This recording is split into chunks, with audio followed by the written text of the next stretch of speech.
The heathen nations have no part in this equation. I want to start off by giving all praises, honor, and glory unto the Heavenly Father and His only begotten Son, Yahweh Bahasham, Yahweh Shai Bahasham Rachak Wadash, and double honor to my teachers, the head apostles and elders of Great Millstone, who rule and teach well, who I learned this truth from. And peace and salutations to the elect that scattered across the four corners of the planet Earth, pushing this truth in sincerity and meekness without wavering, as well as risking their life and freedom to do so. This is your fellow servant Aishayar from the GMS Cleveland Church, and I'm back with another lesson, and Lord willing, it is edifying to one of the Lord's elect. And this lesson was inspired by a video that I was watching earlier today by the beloved Elder Apostle Gabar. It was a 17-minute video. It was titled "The Contract, Our Betrayal, Our Punishment, Mercy, Restoration of the Israelites." Okay, and that's where I got the topic of the lesson. The heathen nations have no part in this equation, man. All right, which if you know the history about the Bible, there's 18 nations that the Lord created, going back to Genesis the 10th chapter, man. Okay, and He has, out of all those nations, He chose one special people, okay, that He will have a covenant with, man. Okay, that He would, that He had a favorite, man. Okay, and then you have these two weirdo bug outs, Hakkad and Hassad, that was formerly part of Sakari. Now they branched off and started Genesis. Okay, and with their these two bug outs are now spreading a false doctrine. Okay, saying that the heathens are going to be saved, man. That's not mentioned in the scriptures. That's not scripture, man. Okay, that's a false. That's that's not a correct breakdown, man. Okay, that's that's blasphemy, man. Okay, the Lord is not coming to save no fucking heathens, man. All right. Right, the Lord is not coming back to save no fucking heathens. And if it's a heathen if you see a heathen that's getting saved, okay, that's an Israelite, man. Okay, because we are scattered amongst all nations, so we're gonna look like all nations, man. Okay, but Elamite at the 7-Eleven, man. Okay, or Dunkin' Donuts. Okay, a Moab at the so-called Chinese food store, man. He's not going to get saved, man. All right, they're comfortable here in their society. Scriptures say, "Woe to them that have received their consolation on this side," roughly paraphrasing in Luke the 6th chapter, man. The heathens have their consolation, man. What do they need to get saved from, man? Were they not passing around our people as gifts, according to the book of Revelation, the 11th chapter, man? Okay, didn't they get rich off of the slavery and the plight of the so-called Black, Hispanic, and Seminole Native American Indian, man? Okay, what do they have to be saved from, man? Okay, they don't have to be saved from anybody, man. They're not in danger. Okay, they're not being persecuted and hunted down and going through redlining and all types of other boundaries that's being set up, man. Okay, y'all not going through that shit, man. It's the Negroes, Latinos, and Seminole Native American Indians, man. And why is that? Because we disobeyed our power, man. Okay, so now we're the lowest of the low, man. Okay, but guess what? The Lord is making us. He's rising us up. He's raising us up again, man. Okay, and He's giving us the wisdom, knowledge, and understanding of His word. And He put the Spirit on certain men, starting with the elders and apostles of Great Millstone, to go out there and reveal the true intents of Yahweh Ba'Shem Yahweh's heart, man. And that's delivering His people, man. And that's it. Nobody else, man. Okay, nobody else is going to get saved, man. The Lord is only dealing with one nation, man. This is the book of 2nd Ezra, chapter 2 and verse 5. Chapter 2nd Ezra 5 and verse 21. It says, "And after 7 days, so it was, that the thoughts of my heart were very grievous unto me, and my soul recovered the spirit of understanding. And I began to talk with the Most High again. Okay, and this is Ezra. Okay, the same book of Ezra in the King James Bible. Okay, in the Old Testament, in the Apocrypha, you have Second Ezra, which is the same Ezra, man. Okay, the Apocrypha, it gives you more intel on Yahweh Ba'Shem Yahushai's thoughts. Okay, specifically, the heathen nations, or not the heathen nations, but the Gentiles. Okay, that's mentioned in the New Testament. Okay, under the Roman captivity. Okay, they were Israelites, man. So if you see, that's the thing about the scriptures, man. Okay, they're a stumbling block to the majority of the world, man. Those heathens, those Gentiles in the New Testament, in certain contexts, they're speaking to Israelites, man. Okay, because once again, our people, if you understand what happened under the Greek captivity, which you won't understand unless you read the Apocrypha, Antiochus Epiphanes the Fourth, he made it a law that the Jews not able to call themselves Jews no more. So what do they call themselves? They call themselves Greeks, man. Okay, and now today, people believe the Greeks are, the Lord is about to come save so-called white people, man. No, man, the Greeks are Israelites, man. Okay, and this is the thing that's been going on for forever, man. The apostles, okay, have been cutting this doctrine, for decades and decades, man. All right, it's just that, we're in the end, and it shows, man. You got people spreading false doctrine, okay, heaping unto themselves, followers and believers, man. Okay, and ultimately they doing this for a bag, man. All right, it's obvious, man. Okay, they love money more than they love the Most High, man. All right, we know what Yahweh Shah said: you can't worship the Most High and Mammon, and you will see who worships Mammon by what they're teaching and preaching, man. Okay, the Lord is about balance, man. Why would He save the heathen nations? Okay, when the heathen nations are the ones that got us in captivity, man. Okay, that's the ones that's treating us wrong, man. The one that's murdering us and leading us as a flock to the slaughter, man. Come on, the Lord is not unjust, man. He's a power of balance, and by Him actions are weighed, man. All right, but I'm gonna get back to the Second Ezra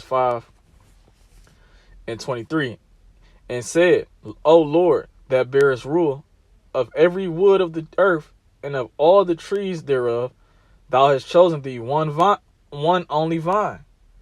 It says, "And of all lands of the whole world, thou hast chosen thee one pit," and that pit is talking about the land of Israel. Okay. It says, "And of all the flowers thereof," okay, one lily. Okay. It says, "And of all the depths of the sea, thou hast filled thee one river," right? "And of all builded cities, thou hast hallowed Zion unto thyself. And of all the fowls that are created, thou hast named thee one dove. And of all the cattle that are made, thou hast provided thee one sheep.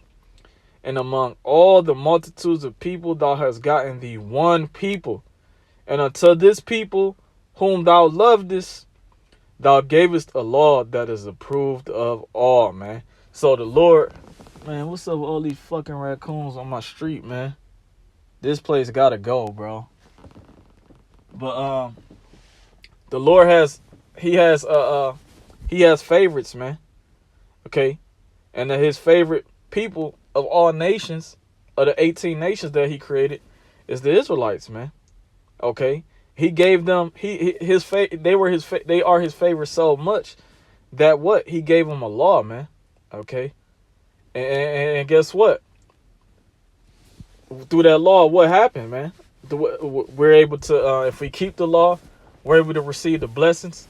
If we're not able to keep the law, okay, which we weren't, we will be under the curses, man. Okay, so let me ask this, man. What heathen nations are under the law? Okay, the answer is rhetorical, man. None, man. Okay, the Lord is not dealing with no heathens, man. It tells you in the book of Habakkuk, right? Or is it I I think it's Zephaniah. It says, well, Malachi 1:14, but cursed be the deceiver which hath in his flock a male, and voweth and sacrificeth unto the Lord a corrupt thing. And that's what you see these men doing. They're sacrificing and being deceptive, okay, and they're sacrificing corrupt things unto the Most High, man. These lessons, okay, what we speak and what we teach are sacrifices unto the Most High, man. Okay, we're praying that these lessons that we do, okay, the camp videos, okay, congregating amongst brothers, fellowship, and we're hoping that these sacrifices are acceptable to the Most High, man. But as you see, you got false prophets and deceivers out here that's willingly telling lies, man. Okay, they're sacrificing a corrupt thing unto the Lord. Okay, it says, "For I am a great king, saith the Lord of hosts, and my name is dreadful among the heathen." Right, the heathen cannot call on the name of Yahweh Ba'Shem Yahushua, man. Okay, it's dreadful among them. It's a fearful thing when they hear the name of Yahweh Ba'Shem Yahushua, man. Okay, it's so dreadful that they tried to cover the names because they didn't want the nation of Israel to remember it, man. Okay, because they know once they call on the names of Yahweh Ba'Shem Yahushua, the Lord and His Son they're gonna come back and redeem them, specifically Yahushua, man. Okay, and it's happening right now. This is why they're trying to make, you had the Drewski video, he was mocking IUIC, but the thing is, he actually had the name of the Lord on one of their t-shirts, man. So the name was getting out there, man. Okay, and what these men are doing, they're trying to tarnish the name of Yahweh Ba'Shem Yahushua, man. And the Lord is going to recompense you for that, man. Okay, but I'm gonna grab another precept. This is the book, Second Ezra, right? I'm gonna go to Second Ezra again. Second Ezra 3 and verse 31. It says, "I do not remember how this way may be left. Are they then of Babylon better than they of Zion? Or is there any other people that knoweth thee besides Israel? Or what generation have so believed thy covenants as Jacob?" So Ezra's trying to figure out, okay, is there any other nation that the Lord is dealing with? Okay, because he's trying to figure out why are we on the bottom? Maybe the Lord don't love us, and he got somebody else that he made a covenant with before us. But the Lord only made a covenant with one people, man. Okay, that's why he revealed it later down a chapter in chapter 5, like I just read. Nobody else has made a covenant with Yahweh Ba'Shem Yahushua but the Israelites.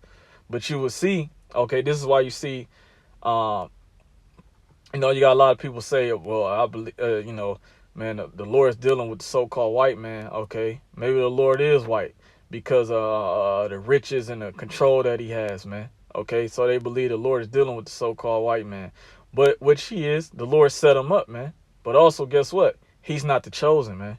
It's the Israelites that are the chosen, man. Okay. This is 2 Ezra 3 and 33. "And yet their reward appeareth not, and their labor have no fruit. For I have gone here and there through the heathen, and I see that they flow in wealth and think not upon thy commandments." The so-called Chinese Moab ain't thinking about Yahweh Ba'Shem Yahushua. He thinking about cooking up this rat, this cat, okay, this pigeon, and serving you, man. Okay, telling you that it's chicken or steak or beef, man. Okay, or whatever vile thing he feeds us, man. Okay, he's not thinking about keeping the commandments of Yahweh Ba'Shem Yahushua. These motherfuckers eat ducks and geese and turtles, man. Okay, Elon, man. They worship a goddamn cow, man. Okay, they drink cow piss, and they spark they light cow dung. Okay, to sage the houses, man. They not thinking about Yahweh Ba'Shem Yahushua, man. Or Esau, man. He not thinking about Yahweh Ba'Shem Yahushua. Just look how the society is run. Okay? And you think the Lord is going to come and save somebody who's not trying to keep the law, statutes, and commandments and the faith of Yahweh Ba'Shem Yahushua? No, the Lord is going to destroy you because you're an enemy. Okay? It says, verse 34, it says, Weigh thou therefore our wickedness now in the balance, and theirs also that dwell in the world. And so shall thy name nowhere be found but in Israel. Right. Why is that? Because the name of the Lord is dreadful among the heathen, man. All right. So the name is only found in Israel. Verse 35, or when was it that they which dwell upon the earth have not sinned in thy sight? Or what people have so kept thy commandments? Rhetorical questions, man. Okay. Thou shalt find that Israel by name hath kept thy precepts, but not the heathen, man. So that's it, man. The Lord is not dealing with no fucking heathens, man. The Lord didn't make a contract with no heathens, okay? The Lord made a contract with the Israelites, which today are your so-called Negroes, Latinos, and Seminole Native American Indians, man. Even though majority of our people, 2/3 of our people are going to die here in America, North America, Babylon the Great, by the thermonuclear destruction, and he's going to redeem the elect. But guess what? The whole nation of Israel is going to be saved because why? They're going to be born through the seed of the elect, man. All right? And guess what? What are the elect going to do? They're going to grab the rest of these heathens, specifically the rich elite banking families, okay? The rich elite, okay? And they're going to go around the world grabbing their asses up and putting them in chains, man. Okay, that's Bible prophecy, man. Okay? Somebody has to be a servant and a slave in the kingdom, man, of Yahweh Shai, man. Okay? Somebody has to fulfill Deuteronomy 28, where it says, you shall be the head and they shall be the tail, man. Okay? Somebody has to fulfill that, man. All right? There's always going to be servants, okay, and slaves, man. All right? So I'm going to close out. Lord willing, this is edifying to one of the Lord's elect. I'm going to give all praises, honor, and glory unto Yahweh, Bahasham, Yahweh Shai, Bahasham Rachakwadash. Double honor to my teachers, the head apostles and elders of Great Millstone, and peace and salutations to the elect. Calling Yashar Shalom, Wa Abad Babal.